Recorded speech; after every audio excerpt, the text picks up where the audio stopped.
Greetings, chess players, and welcome to another edition of Master Chess Theater.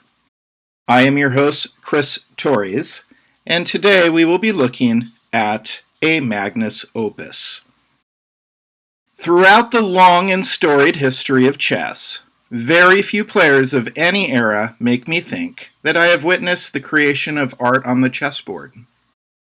Even fewer can do this in our modern era, with computer analysis stripping away the magic of chess with each line of, quote, perfect play.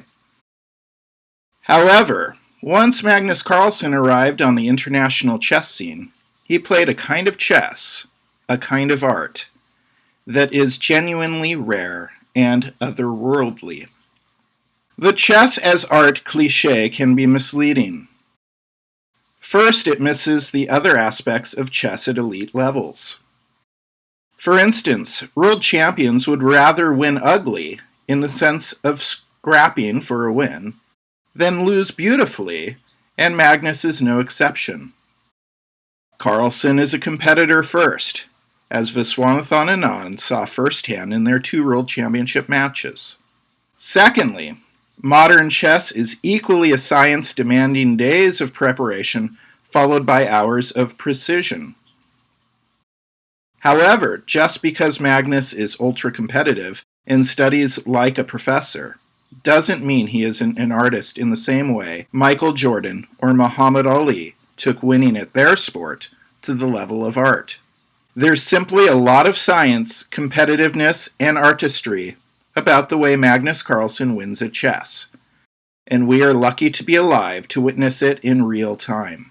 I have titled today's episode, A Magnus Opus, which is a play on words with the phrase magnum opus, which literally means great work, often referring to an artist's greatest work.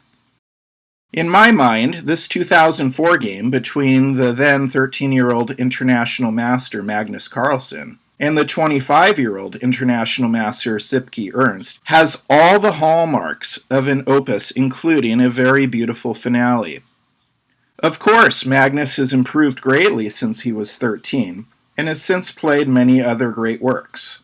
But I like to consider this game to be Magnus's first great opus, and thus a much celebrated debut of the greatness that soon followed. Ernst Sipke is a grandmaster and professional chess coach who resides in the Netherlands. Over his career, he has won 4 medals in the Dutch Chess Championship and represented his home country in both the European Championships and Chess Olympiad. Magnus Carlsen is a Norwegian chess grandmaster who is the current World Chess Champion, World Rapid Chess Champion, and World Blitz Chess Champion. Magnus has been the highest-rated chess player in the world since 2010, and his peak classical rating of 2882 is the highest ever achieved.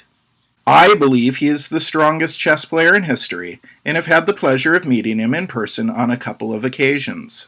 Now that we know more about our players, let's enjoy a Magnus Opus.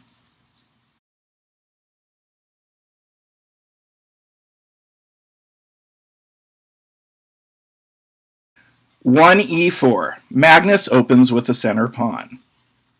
1 c6. Ernst responds with c6, which is the Caro-Kann defense. In the Caro-Kann, it is black's intention to confront white's center with d5.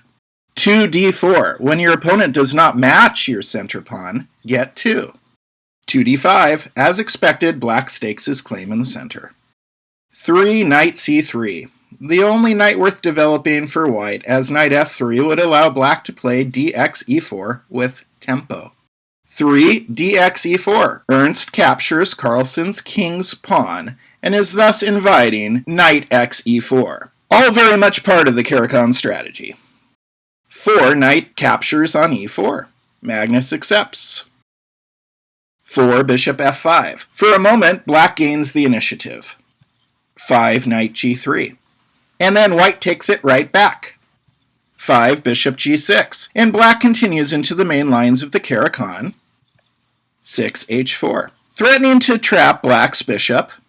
6 h6, but black easily creates an escape square.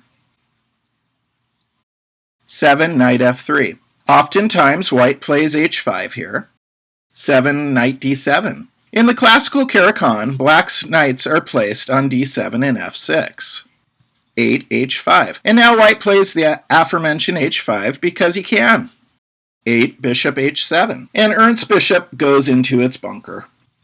9, bishop d3. White is willing to trade this bishop for a little development. 9, bishop takes d3. And black is just happy to get rid of his, quote, bad bishop. 10, qx d3. Carlsen now has 3 pieces developed and a pawn in the center. 10, e6. Ernst takes a moment to complete the Caricon pawn structure. 11, bishop f4. White now has a 4-on-1 advantage in development, but it's against the ultra-solid Caricon. 11, knight g to f6. Black develops the other knight to where it influences 2 center squares. 12, castle queenside. With the h-pawn already advanced, castling queenside makes the most sense. 12, bishop e7. In the Caricon, black does not play ambitiously with their dark bishop. 13, knight to e4. Oftentimes, white takes a moment to play king b1 here first to tighten up his castled king. 13, queen a5. The main line here is knight takes e4, followed by queen takes e4, followed by knight f6, followed by queen e2, and then the black queen can either go to d5 or queen a5. Back to the game between Magnus Carlsen and Sipke Ernst. Ernst has played 13 queen a5, and Magnus plays move 14 king b1. With a2 now threatened, Carlsen wisely takes a moment to play king b1. Move 14, castle kingside. And now we have a position which has occurred in 100 or so master level games. 15, knight takes f6, check. Magnus trades one knight so that he can safely move his other knight to e5. 15, knight takes f6. Black reloads the knight on f6, but this allows white to play knight e5. 16, knight e5. Carlsen's knight can now safely advance to the e5 outpost. 16, rook a d8. Ernst places his rook into the semi-open file with Carlsen's queen. 17, queen e2. And Carlsen drops his queen back to e2 in response to black's last move. 17, c5. Playing c6 to c5 is a common theme in the Caricon, in which black is seeking to eliminate white's remaining claim to the center. 18, knight g6, exclamation point. Carlsen makes an ingenious knight offering to gain a strong attack. 18, fx g6, question mark. Capturing the knight here is an easy mistake to make, however it is still a mistake. Ernst needed to decline the knight offering by instead playing 18, rook f e8, then knight takes e7, check, rook takes e7, dx c5, rook e to d7, rook takes d7, and knight takes d7. I prefer capturing with the knight here to target the c5 pawn, and it keeps white's queen off e5. But rook takes e7 is also very playable. Now I wonder if Magnus would have played the defensive bishop e3 or the offensive pawn to g4. Based on what we've seen thus far, I will continue with 22 g4. In which case, black would play knight takes c5. And I'm sure Magnus Carlsen would have played move 23 g5. And things seem rather precarious for black. However, black has some reasonable defensive resources if he doesn't panic. Starting with 23 queen b4, then queen e5, and then queen e4, exchanging queens to remove the threat of mate. Queen takes, knight takes, gx h6, gx h6, bishop takes h6, knight takes f2, rook g1 check, and king h8. And Sipke Ernst would have survived Magnus's attack, but white still has a small edge. And now back to the actual game. After Magnus's brilliant 18 knight g6, and Ernst mistake of capturing the knight, Magnus plays 19 qx e6, the obvious way to continue after the knight sacrifice. 19 king h8, definitely not rook f7 because of hx g6. So after 19 qx e6 check, black plays 19 king h8, and then we have 20 hx g6. Black's king is cornered, and Magnus's rook on h1 suddenly becomes a credible threat. 20 knight g8. Ernst defends h6 a second time with the knight while simultaneously attacking Magnus's bishop. 21 bishop takes h6. Carlsen starts his final assault with a bold sacrifice. 21 gx h6. And certainly not 21 knight x h6, as rook captures h6 check, gx h6, and qx e7 leaves Ernst with no meaningful way to stop the checkmate on h7. So, after 21 gx h6, Magnus plays rook takes h6, and the onslaught continues. 22 knight takes h6. Ernst's only other choice would be 22 king g7, but then rook h7 is checkmate.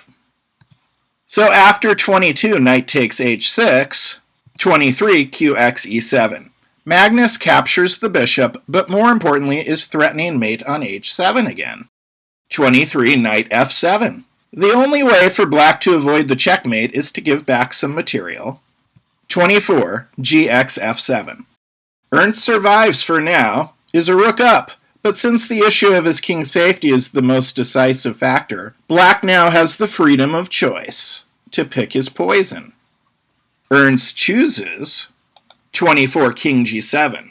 However, had he chose 24 q a6, for example, Magnus had 25 q g5, then rook takes f7, but then Magnus has rook h1 check, rook h7 blocks, qx d8, king g7, queen e7 check, king g8, queen captures h7 check, king f8, queen f5 check, king g8, queen g5 check, king f8, rook h8 check, king f7, rook h7 check, king e6, queen e5 checkmate.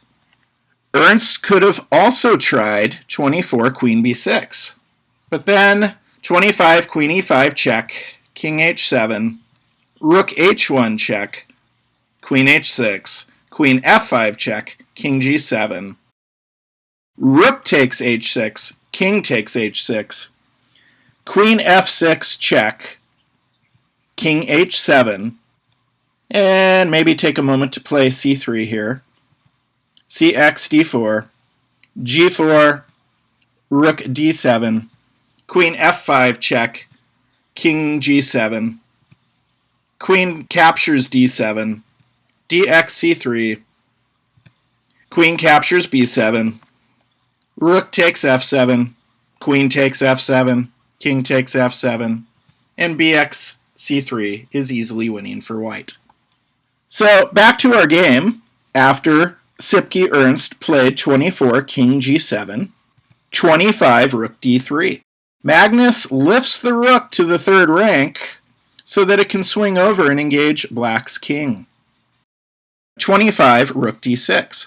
Under extreme pressure, Ernst misses his best defense, which is in fact using his queen to block the coming check instead of the rook.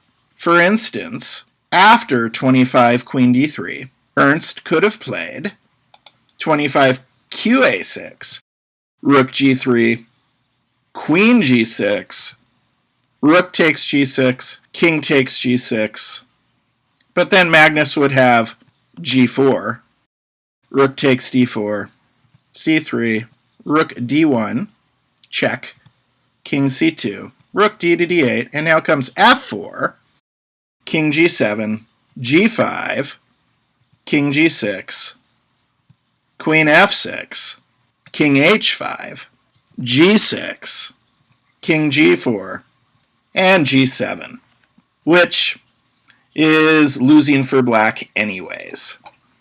So after Magnus's 25 rook d3, Ernst played 25 rook d6, which again is a slight inaccuracy, but as we just saw, even the improvement loses. 26 rook g3 check, and Magnus's rook, of course, greets the black king with a check. 26 rook g6, black's defense has just one problem. 27 qe5 check, which of course Magnus exploits. 27 king takes f7. The alternatives would be 27 king h7, but then you've got qh5 check, rook h6, qf5 check, king h8, queen e5 check, rook f6, queen takes f6, king h7, and queen g7 mate. Or, even worse for black than being checkmated on move 32, would be after 27 queen e5 check, king h6, and move 28 rook h3 check. So back to our main game. Magnus has played 27 queen e5 check, and Ernst responds with 27 king takes f7, 28 queen f5 check, and Ernst plays 28 rook f6. He could have tried, after 28 queen f5 check, king e8, but then Magnus would have had rook e3 check, king d8, queen takes f8 check, king c7, queen f7 check, king c8, queen f5 check, king c7, rook e7 check, king b6, qxg6 check, king b5, a4 check, qxa4, rook takes b7, king a5, rook takes a7, king b4, rook takes a4 check, king takes a4, queen b6, cx d4, king a2, d3, and finally, pawn to b3, checkmate. After 28 qf5 check, Ernst could have also played king e7.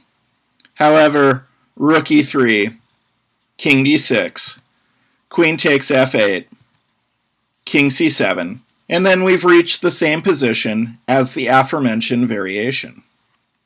After 28 qf5 check, Sipke Ernst plays 28 rook f6, and Magnus Carlsen plays 29 queen d7 checkmate, concluding his opus with a very artfully played epaulette mate.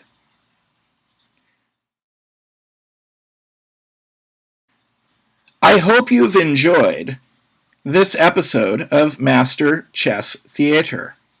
Please check out our other episodes on the Daily Chess Musings YouTube page, and also check out our website, dailychessmusings.com, for thousands of other free chess lessons. This has been Master Chess Theater, and I have been your host, Chris Torres. Please remember to like and subscribe, and have a great week of chess.